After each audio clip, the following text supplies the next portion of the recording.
un petit peu mon école, le campus, qui peut vous paraître un petit peu petit par rapport au grand campus nord-américain qu'on a ici. Et en fait, on avait beaucoup des espaces verts à côté des terrains de tennis. Et en fait, maintenant, depuis un an, on est installé ici. On a réduit ces espaces verts.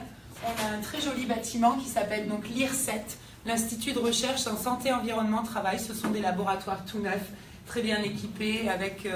nous, on a des bureaux, c'est toujours les mêmes, hein, c'est des petits bureaux, mais les techniciens et les ingénieurs sont très contents de ce nouveau bâtiment qu'on partage avec les autres chercheurs de l'INSERM. Donc le laboratoire s'appelle le laboratoire d'études et de recherche en santé et environnement, en environnement santé, pardon. On fait des analyses, donc ce qu'on appelle les analyses de routine pour le contrôle sanitaire de la qualité des eaux. On fait des formations, on fait de la recherche, on participe. Ça, j'avais ramené ça du Québec puisque j'allais travailler à Sherbrooke à l'époque. Ramener tout le côté développement durable au sein des laboratoires et au sein de l'école. Donc on essaie de s'investir là-dedans. Et puis on est à peu près une soixantaine de personnes dans ce laboratoire qui est aussi, donc, comme je l'ai dit tout à l'heure, la plateforme de l'Institut de recherche IRSET. Alors, l'Institut de recherche, c'est une UMR, c'est une unité mixte de recherche où on retrouve donc plusieurs équipes de recherche. INSERM, l'INSERM, c'est tout ce qui va être santé. Au sein de ce laboratoire, donc, il y a 3 unités. Une unité micropolluants, donc pour toute l'analyse trace donc, des micropolluants organiques et inorganiques. L'unité microbiologie, on travaille par culture et par PCR. J'en ai un peu plus appris hier avec Perrine, c'était très sympa. Et puis, moi, je suis responsable, pas du laboratoire, merci Manuel, mais juste de l'unité, en fait, mesure essai terrain, qui regroupe toute la partie prélèvement sur site et puis mesure in situ pour le suivi de la qualité des eaux et la qualité aussi de l'air intérieur. Parce que ce laboratoire, comme il est environnement santé, on travaille donc historiquement depuis très longtemps sur la qualité des eaux, de la ressource au robinet pour les eaux destinées à la consommation humaine, de la ressource au robinet, mais de la ressource aux usages aussi, parce qu'on va travailler sur les eaux de baignade, en eau douce ou en eau de mer, sur les eaux de piscine aussi. Et on travaille aussi sur l'environnement intérieur, l'air, les poussières qu'on peut retrouver donc, dans les établissements recevant du public, puisque la réglementation a commencé à évoluer en Europe pour la surveillance de certains paramètres dans ces établissements qui reçoivent.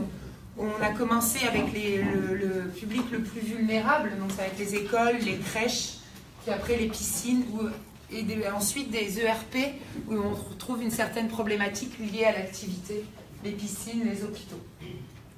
Donc on travaille aussi sur les polluants inorganiques, les composés organiques volatiles et les semi-volatiles qu'on va retrouver plus dans les poussières et que les enfants, quand ils marchent à 4 pattes ou avec leurs jouets, vont mettre à la bouche. Et puis les moisissures et les allergènes en microbio. Et depuis peu, en fait, on travaille, sur une grande échelle, sur les matrices biologiques, sur les urines, le sang et les cheveux, puisqu'on va aller chercher les polluants qu'on trouve dans l'environnement.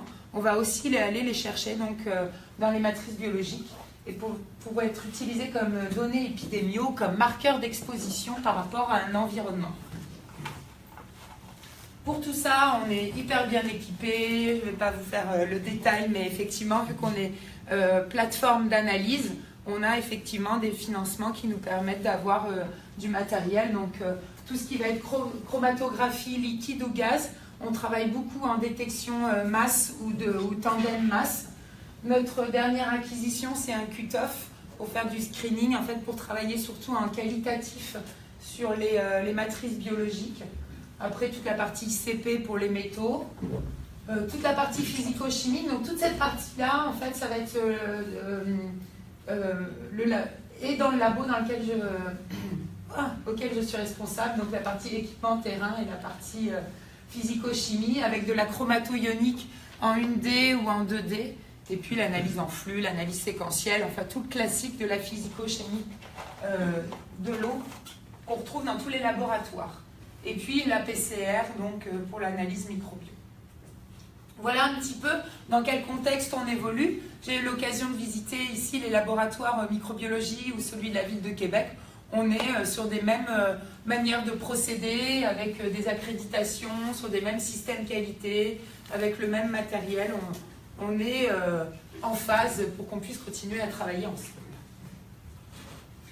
Pour rentrer dans le vif du sujet, donc, les résultats que je vais vous présenter sont donc les résultats d'une étude en cours faite par Alexis Grandcoin. Ah, j'ai fait une faute, pardon, à son nom, j'ai oublié le D, qui est donc le doctorant que j'encadre actuellement. Donc Alexis a surnommé son projet Sundrops, et j'ai trouvé ça assez sympa, sur les sous-produits de dégradation, les origines et les solutions.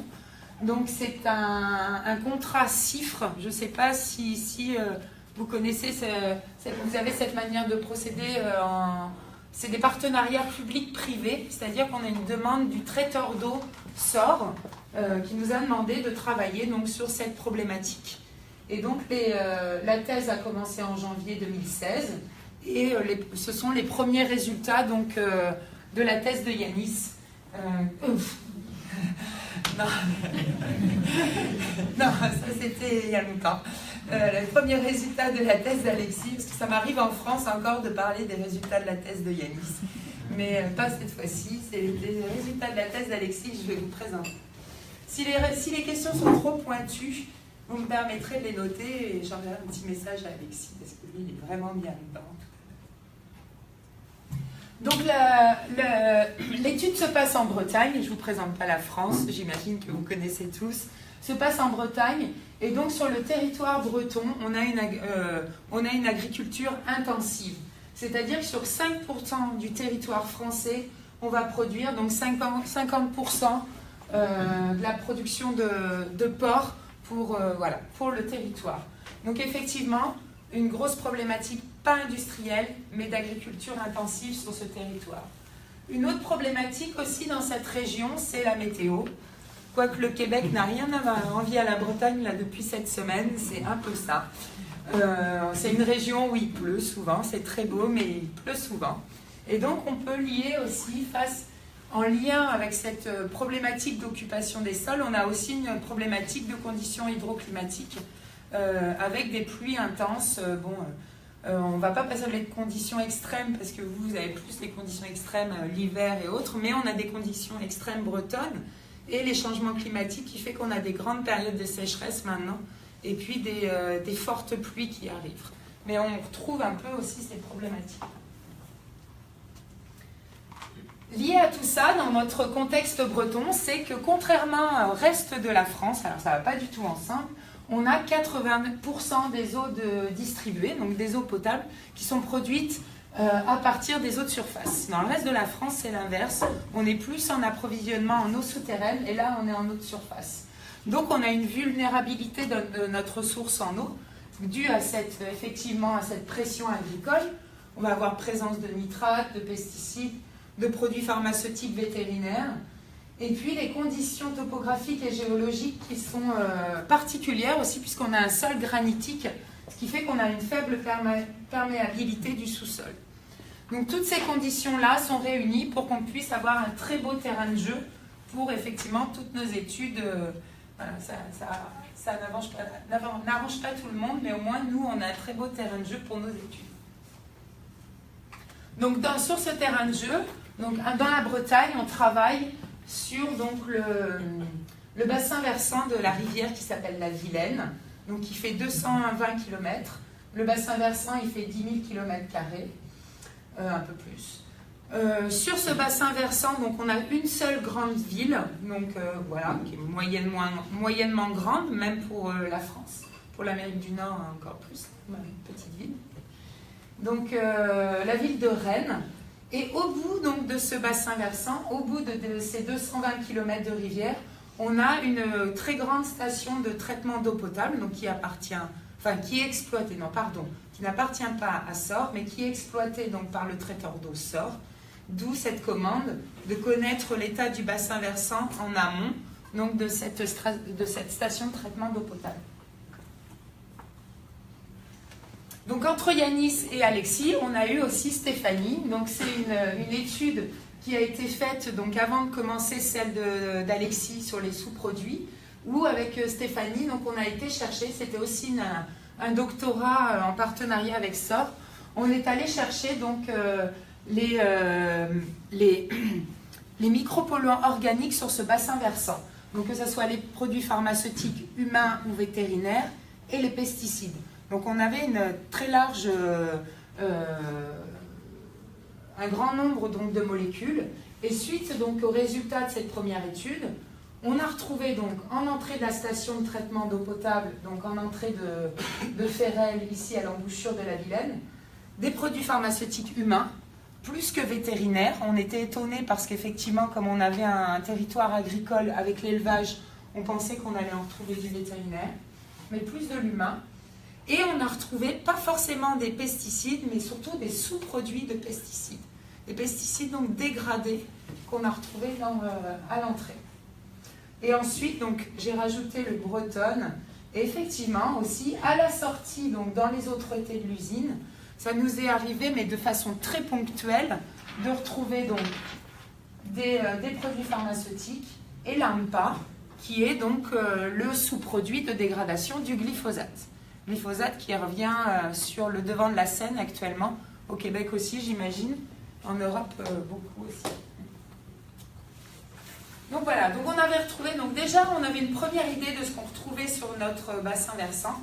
Donc l'idée de la suite, l'idée de la suite, c'était de continuer à travailler donc en fonction de l'occupation des sols de notre territoire, des conditions hydroclimatiques liées à la Bretagne et de la qualité donc physico-chimique de l'eau, de travailler sur donc, les micropolluants, donc ce qu'on appelle ici MP, mais on s'est concentré, vous allez voir, sur les pesticides et plus particulièrement sur les herbicides, leurs sous-produits de dégradation, et regarder donc les concentrations qu'on retrouvait dans le milieu naturel et leur répartition donc sur l'ensemble du bassin versant de la Vilaine.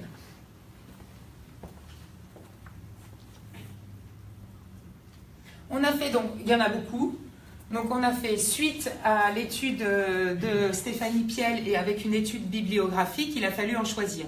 Vous savez tous, hein, on est tous limités par nos techniques analytiques, nos budgets, le temps, on aimerait bien tout analyser mais on sait bien qu'on ne peut pas. Donc en fait, après l'étude bibliographique, on a rencontré aussi les acteurs qui travaillent sur ce bassin versant, l'agence de l'eau, je ne sais pas si c'est... Bon, ça ne veut pas... Voilà. D'autres acteurs, mais c'est des acronymes, la DREAL, la DRIR, tout ça, hein, ça va être compliqué. Donc en rencontrant tous ces acteurs, on s'est focalisé sur les herbicides, donc l'alachlore, le métolachlore, le métazachlore, et leurs sous-produits, donc les formes OXA et ESA. C'est des sous-produits qui ne sont pas réglementés, mais qu'on retrouve de plus en plus donc, dans nos milieux naturels. L'Agence régionale de santé qui gère en fait la production d'eau potable commence à nous poser pas mal de questions parce qu'effectivement on en retrouve et ces sous-produits ne sont pas réglementés. Le glyphosate et son sous-produit, donc l'AMPA, qui est sur le devant de la scène, donc c'était incontournable. Et puis on a choisi le diuron et ces trois sous-produits, des CPMU, des CPU et puis le 3,4 DCA. Donc ça nous faisait une quinzaine de molécules d'herbicides et leurs sous-produits à suivre. Avec un intérêt particulier donc pour l'AMPA.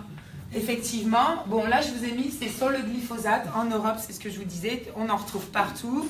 Il y a des études épidémiologiques qui ont été faites, on en retrouve dans les urines de je ne sais plus combien, en Allemagne 99,6%, ici en Belgique, en France. Et dans la littérature sur l'AMPA, on ne retrouve pas grand-chose. On retrouve effectivement, il y a eu une étude qui montre qu'on retrouve quand même de l'AMPA dans un tiers donc, des urines européennes, des Européens. Voilà. Donc effectivement, ça nous a interpellés. Pas beaucoup de données épidémiaux, une grosse problématique avec le glyphosate. Donc on a voulu donc, faire ce focus particulier. Donc Alexis a écrit sa première revue bibliographique dans le cadre de son doctorat sur ce sujet-là. Pas de données épidémiaux, peu de données toxicologiques humaines. On sait qu'il y a des effets néfastes à des concentrations très faibles, les urines, et puis la législation concernant donc, ce sous-produit qu'on retrouve absolument partout, on en retrouve plus que le glyphosate, donc quasiment inexistante, sauf en Europe où on a effectivement cette limite de qualité de 0,1 microgramme par litre, dans les eaux destinées à consommation humaine, mais pour tous les pesticides. En fait, c'est la valeur pour chaque pesticide, pas forcément en lien avec l'AMPA. Et on a continué donc à fouiller sur cette molécule pour savoir, bon, déjà elle nous intéressait parce que effectivement manque de données, elle nous intéressait parce qu'en fait c'était quand même dans l'étude faite précédemment avec Stéphanie, c'était la molécule la plus détectée dans le bassin versant, dans notre bassin versant, la Vilaine, avec une fréquence de détection à 63% et une fréquence, on a retrouvé donc des concentrations supérieures à la limite de qualité dans les eaux destinées à consommation humaine à plus de 55%. Donc déjà, on était interpellé là-dessus. Dans la littérature, en fait, on a trouvé l'AMPA, tout le monde en parle, vient du glyphosate, le glyphosate agricole. Les agriculteurs, il y en a beaucoup en Bretagne, on leur tape dessus, c'est de votre faute, il y a de l'AMPA, il y a de l'agriculture. On s'est aperçu aussi que le glyphosate non agricole était utilisé, pouvait beaucoup utiliser en milieu urbain et pouvait donner aussi de l'AMPA. Donc les rails, les routes, les entretiens, les jardins, les parterres bétonnés pour entretenir les parkings et autres, on en utilise beaucoup. Récemment, c'est la SNCF, le réseau transport ferroviaire est très développé en France et en Europe. Et donc la SNCF s'est fait un peu taper sur les doigts où on leur a demandé de faire attention parce qu'effectivement, n'hésitez pas pour entretenir toutes leurs rails à utiliser ça. Et de plus en plus, on parle aussi de l'AMPA comme sous-produit de dégradation des phosphonates qu'on va retrouver dans nos détergents. Je ne sais pas si vous avez vécu l'époque où il a fallu enlever tous les phosphates des lessives. C'était la grande époque, plus de phosphates dans les lessives, mais on a remplacé ça par les phosphonates. Et dans les phosphonates, on retrouve aussi donc de l'AMPA. Donc question c'est, d'où vient réellement l'AMPA? Est-ce qu'effectivement il n'y a que la source agricole ou pas? Donc pour l'instant, la différenciation, elle est difficile à faire parce que, on sait, le glyphosate agricole, c'est de la biodégradation dans les sols et du lessivage. Les phosphonates, on va le retrouver, on va retrouver l'AMPA à la sortie des phosphonates, c'est photodégradé dans l'eau. Alors, là, déjà aussi, c'est difficile à faire parce que même si en sortie de nos stations, en station de traitement d'épuration, dans nos réseaux d'eau usée, on travaille en réseau séparatif, on va quand même retrouver du glyphosate urbain dans nos stations d'épuration, via les eaux parasites, via les eaux pluviales. Donc déjà, l'AMPA, en sortie de STEP, on va avoir du mal à identifier son origine. Parce qu'en plus, les phosphonates sont difficiles à analyser. Je ne sais pas si vous les analysez, on n'en a pas discuté, mais en France, il n'y a pas beaucoup de laboratoires qui les analysent.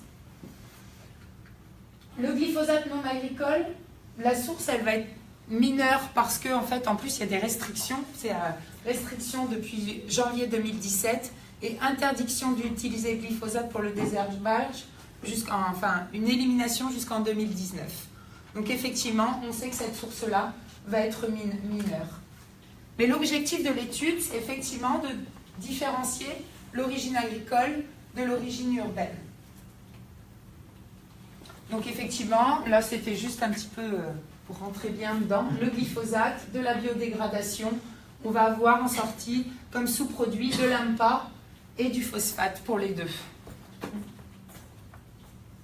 Sans rentrer dans les détails. La photodégradation pour les phosphonates. La photodégradation, elle va être en fait catalysée en milieu acide et puis en présence de fer, ce qui convient parfaitement à nos sols granitiques bretons, qui sont effectivement ferreux et puis acides. Et on a en sortie des orthophosphates et de l'AMPA. Donc effectivement, c'est ce que je disais, en sortie de STEP, on va avoir du mal à faire la différence entre la biodégradation du glyphosate ou la photodégradation des phosphonates. Ce premier résultat, on en reparlera, on retournera un peu dans le milieu naturel ensuite. C'est vraiment les résultats de la première campagne d'Alexis. C'était pour montrer qu'effectivement, l'apport de l'AMPA d'origine urbaine est non négligeable. Et on a fait des prélèvements et des analyses, donc en sortie de station d'épuration, avec un point en amont sur la rivière et un point en aval. Et on remarque, alors, sur la sortie de station d'épuration, on avait deux filières, une filière biologique et une filière membranaire. Bon, c'est la même chose, hein. Les résultats sont du même ordre de grandeur. On voit que par rapport au débit et au débit de la rivière, on a des valeurs non négligeables, un apport non négligeable, et même en flux, on a des apports donc non négligeables dans la rivière. Donc effectivement, ici, avec ces premiers résultats, ça confirme en fait notre étude du fait que l'apport urbain est important aussi par rapport à ce sous-produit. Sur cette step, on a bien étudié le fait qu'on est en réseau séparatif. Sur cette step entre les eaux domestiques et les eaux industrielles qui sont officiellement raccordées. Après, on n'a pas beaucoup d'industrie en Bretagne et sur cette step-là, on va avoir donc 2 hôpitaux. Étant donné qu'on peut avoir de l'AMPA en sortie provenant des phosphonates qui sont dans les détergents, on se posait la question aussi sur l'impact des blanchisseries. Mais c'est toujours difficile de travailler avec les industriels. On a beau leur écrire en disant on veut faire une étude sur vos eaux de rejet, ils ne répondent pas.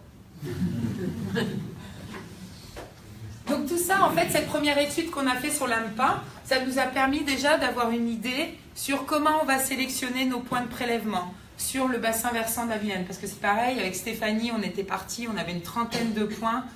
Et là, en fait, on a réduit nos points. Mais ce qu'on voulait, c'était travailler donc avec des stations de traitement d'eau potable où on pouvait avoir donc, tout ce qui vient de l'urbain et puis aussi des détergents, travailler avec l'agricole et puis aller jusqu'à la distribution, jusqu'au traitement.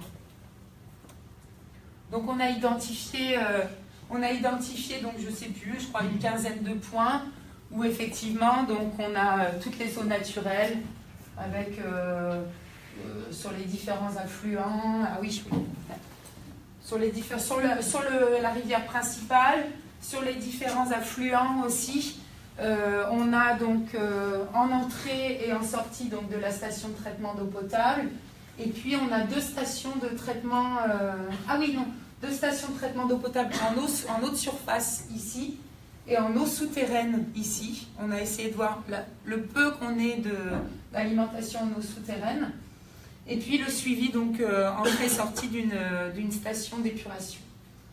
On n'a pas travaillé sur tous les affluents parce que effectivement il y en a beaucoup, mais on a pris les principaux contributeurs, même si la Seiche et le Meux sont de petits contributeurs, et l'Oust qui est le principal donc tributaire qui peut aller de 40 à 50% de l'apport, donc que ce soit en pollution ou même en débit dans la rivière principale, la Vilaine. On a réalisé, donc on est en plein dedans, hein, donc je vous présente vraiment l'étude à l'état brut.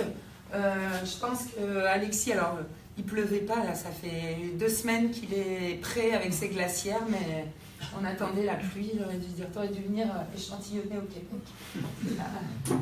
Donc on a fait plusieurs campagnes, là ça va se terminer, ce qui après il va falloir exploiter vraiment tous les résultats, et puis vous allez voir, on va travailler sur la traitabilité aussi. Donc on a fait des campagnes en temps sec et en temps de pluie. On détermine le temps de pluie avec un 10 mm, la pluie plus de 10 mm en 24 heures, Et puis je ne vous détaille pas toute la manière dont on a prélevé, mais j'ai vu Gabriel faire, on a les mêmes techniques aussi selon les normes AFNOR, les normes ISO, sur les prélèvements ponctuels. Ensuite, on a fait donc 10 campagnes de prélèvement, campagne d'analyse qui va avec. Donc on a les mêmes sondes aussi, ça j'ai vu ça avec Sonia, les sondes EXO, avec tous les paramètres classiques physico-chimiques de la qualité de l'eau. Les micropolluants, on a eu le temps d'en discuter ensemble. Il y avait 2 filières. Donc la filière glyphosate AMPA sur HPLC fluorimétrie. Et puis l'autre filière où on pouvait analyser donc tous les autres sur la même par RRLC avec une détection en tandem masse.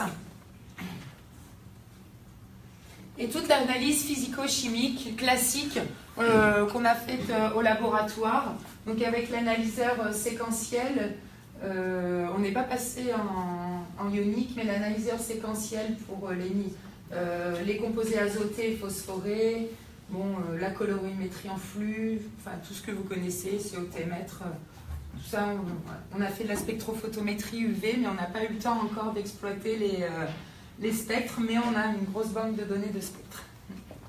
On fera peut-être du différentiel, on va se retester. Alors, les premiers résultats, on va pas... Ces tableaux-là, c'est le genre de tableau qu'il ne faut pas mettre dans les présentations. Mais c'est juste pour vous montrer, en fait, sur les premières campagnes, on a déjà, en fait, il y a des paramètres qu'on a retrouvés et d'autres qu'on n'a pas retrouvés, ce qui me permet d'avoir sélectionné les paramètres pour la suite. Déjà, donc, le diuron, il a été très peu détecté.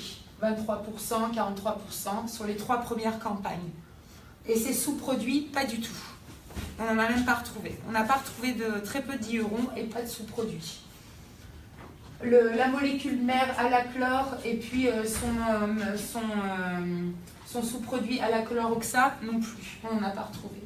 Le métazachlore non plus. Tout, ça a été détecté, mais on a des valeurs inférieures à la limite de quantification. Par contre, on a retrouvé les formes ESA comme sous-produits, l'alachlor-ESA, le métalachlor-ESA, le métolachlor-ESA, on les a retrouvés à 100% ou des valeurs proches de 100%. Le glyphosate, c'est ça en fait, on retrouve aussi ce qu'on avait montré dans la première étude. On ne retrouve pas beaucoup la molécule mère, mais on retrouve à des taux proches de 100% son sous-produit, l'AMPA. Et les concentrations, par contre, aussi, ça va être des concentrations importantes pour le métolachlor-ESA, donc le MESA et l'AMPA. Donc voilà, c'est ces 2 sous-produits qu'on a retrouvés le plus donc, dans notre sous-bassin. En concentration et en flux sont les valeurs les plus fortes. Donc c'est pour ça que la suite des résultats, je vais essentiellement vous présenter ces 2-là. Je suis à 34 déjà. Ouais. Donc, on a fait, je vais vous présenter les résultats donc, à partir de Rennes sur les 3 campagnes, C1, C2, C3, et puis donc, les concentrations qu'on va retrouver en MESA en rouge, et puis le MESA en bleu et l'AMPA en rouge en quantité donc, de flux de matière. Donc là, on en retrouve sur l'ensemble du bassin versant de la Vilaine. Par contre, on en retrouve aussi à l'entrée de l'usine de Ferrel, où on va avoir donc, des valeurs en AMPA et en MESA qui sont très fortes par rapport aux sous-produits OXA. Par contre, on ne va pas du tout retrouver de glyphosate à l'entrée de la station de traitement d'eau potable. Vraiment, on est sur du quantitatif sur les sous-produits. On a montré donc avec ça, avec ces premiers résultats, qu'on a une augmentation de la charge donc, en sortie de l'agglomération de Rennes, quelle que soit la saison. Effectivement, on en a plus en sortie qu'en entrée sur les 3 campagnes, surtout donc, pour l'AMPA. On a montré qu'en fait, la sèche et le meu, qui drainent pourtant des régions très agricoles, ne sont pas des contributeurs très forts. On n'a pas beaucoup d'apports en MESA et seulement de l'AMPA, mais en hiver, donc en temps de pluie, et pas forcément donc, en temps sec. On a montré donc, que l'Oust, qui est notre tributaire principal, effectivement, lui va transporter essentiellement donc, des sous-produits MESA, donc, qui vient donc, de cette zone agricole. Voilà, ce sont les premières constatations par rapport à l'évolution de ces sous-produits.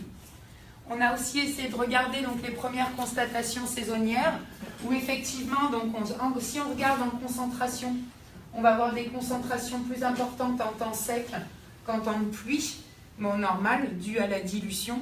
Par contre, à l'inverse, les flux vont être plus importants en temps de pluie qu'en temps sec, puisqu'on a plus de soldes lessivés et un apport de matière plus important du coup.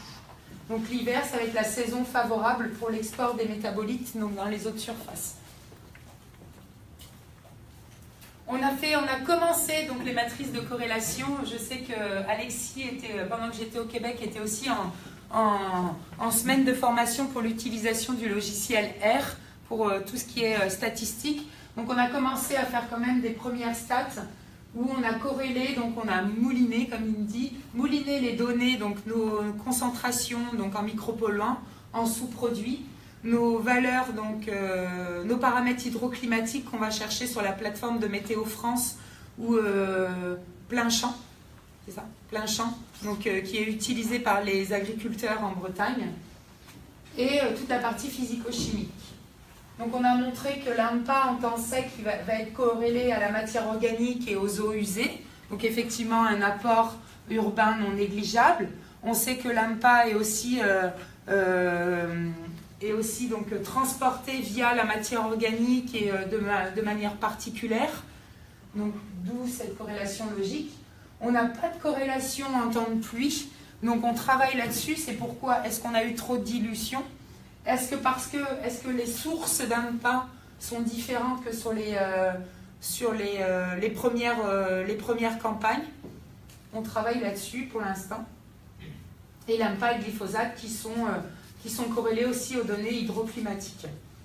Donc en fait, là-dessus, le résultat important, j'ai un peu dévoilé déjà, c'est qu'on a une source urbaine, bien qu'on soit en milieu très agricole, on a une source urbaine qui est non négligeable, qui est importante donc par rapport à ce qu'on pensait. Pour les formes ESA, en temps sec, alors sur les 3 campagnes, les formes ESA donc de tous les chloroacétamides donc, sont corrélées entre elles. Donc on a vraiment une même origine de l'utilisation donc, de ces herbicides. Ils viennent donc du même endroit. Non, par contre, ils ne sont pas corrélés aux autres sous-produits de forme OXA, pourtant qui viennent des mêmes herbicides. Pour l'instant, donc on travaille là-dessus pour comprendre pourquoi est-ce que ces sous-produits ne sont pas corrélés entre eux. Et corrélés négativement donc à l'AMPA, pas les mêmes sources, à la matière organique, effectivement, corrélés négativement, pas de transport particulier forcément, et corrélés négativement aux eaux usées, puisqu'on a une origine principalement agricole. Voilà, là c'est les premiers résultats donc, sur l'état donc, du bassin versant. On a encore pas mal de questions par rapport au flux, par rapport aux origines, mais on commence à avoir donc, des résultats en lien donc, avec la physico-chimie et puis les conditions hydroclimatiques. Donc là, on est en plein dedans, et puis la suite du projet, donc, c'est d'y introduire donc, l'occupation des sols avec l'utilisation de cartes IGN, et puis de travailler sur la traitabilité, de comprendre donc, le fonctionnement, puisque ces sous-produits qu'on retrouve, plus que leurs molécules mères, vont rentrer dans les stations de traitement d'eau potable, et qu'est-ce qui se passe en fait sur ces molécules. Donc on va aller regarder quels sont les sous-produits de sous-produits induits donc, par le traitement d'eau potable. Donc sur les cartes, on va travailler donc, sur des cartes simples, où là on va en fait identifier les stations d'épuration qui vont, elles, être les origines urbaines pour les phosphonates et puis le glyphosate urbain. On va corréler ça. Et on va travailler donc aussi sur des cartes un peu plus complexes avec l'occupation des sols et les différentes cultures. Bien qu'en Bretagne, on ait 50% de sol agricole avec 50% de maïs. On sait que c'est le métolachlore qui est utilisé comme herbicide, donc il va nous donner cette forme MESA. Mais l'idée, c'est quand même essayer de comprendre comment ça se passe, puisque le métolachlore, il est surtout utilisé donc, au mois d'avril, en grande quantité au moment donc, de la culture du maïs. Par contre, la forme ESA, le sous-produit, on va la retrouver surtout en janvier-février. Donc alors, est-ce qu'en avril, jusqu'au mois de janvier-février, c'est le temps en fait pour la dégradation de cette molécule? Est-ce que c'est aussi dû au fait qu'en janvier-février, c'est là où il pleut le plus en Bretagne et qu'en fait ces conditions font qu'on a plus de formes de sous-produits? Donc voilà, on veut faire le lien avec l'occupation des sols et la présence de sous-produits. Et donc l'idée, c'est aussi Alexis qui m'a dit, tu pourras en profiter pour leur dire ça, c'est qu'en fait, comme on a beaucoup de maïs, ce qui serait intéressant, ça pourrait être aussi de travailler avec le Québec pour avoir d'autres types de sols, d'autres types de pratiques, d'autres types de cultures, et essayer de regarder, donc, de faire une typologie des sols, et pourquoi pas un modèle avec la présence de sous-produits, et puis cette occupation des sols. Et la dernière partie donc, de cette étude, c'est effectivement donc, de travailler sur la station de traitement d'eau potable de Ferrel. Donc on ne travaille pas directement, mais on travaille sur des mini-unités pilotes. On s'est basé pour ça sur donc, les données de l'usine de Ferrel, où effectivement, eux, ils retrouvent donc, la molécule mère, le métolachlore, le S-métolachlore, et puis ils ont retrouvé aussi les formes, les sous-produits donc, en entrée et en sortie de leur station, d'où aussi l'intérêt de travailler là-dessus, avec la valeur limite à 0,1. On a étudié, donc là, on a commencé à étudier la filière de traitement. Donc ils ont une filière de traitement très classique avec un pré-traitement et puis une coagulation, flocculation sur la première partie de la filtration. Donc dans cette partie-là vont partir donc, la matière organique, les éléments traces métalliques et puis la biomasse. Et puis on sait que le glyphosate et l'IMPA vont aussi s'éliminer dans cette partie-là puisqu'ils ont un transport particulier. Donc c'était où est-ce qu'on va travailler, nous, pour travailler sur l'élimination de ces sous-produits. Donc on a regardé, donc effectivement, sur l'ozonation, après une étude bibliographique, on va travailler sur cette partie-là. Essentiellement, donc on ne va pas pouvoir non plus tester toutes les molécules, donc on va travailler sur la forme ESA, donc le sous-produit ESA, donc du métolachlore. Pourquoi on a choisi donc l'ozonation? Donc avec un peu de bibliographie et de théorie, on a montré que donc effectivement l'ozonation fonctionnait sur les composés cibles donc qui étaient riches en électrons comme les amines, les aromatiques, les phénols, mais là ça nous intéresse moins, et les doubles liaisons, et on va retrouver donc tout ça dans les formes MESA et MOXA, donc des sous-produits. On va retrouver la partie amide et double liaison dans le glyphosate et l'AMPA, mais bon, on va essayer, mais sachant que le glyphosate et l'AMPA partent déjà en clarif, c'est moins l'objectif en fait. L'objectif ici, c'est vraiment de travailler sur ces formes-là.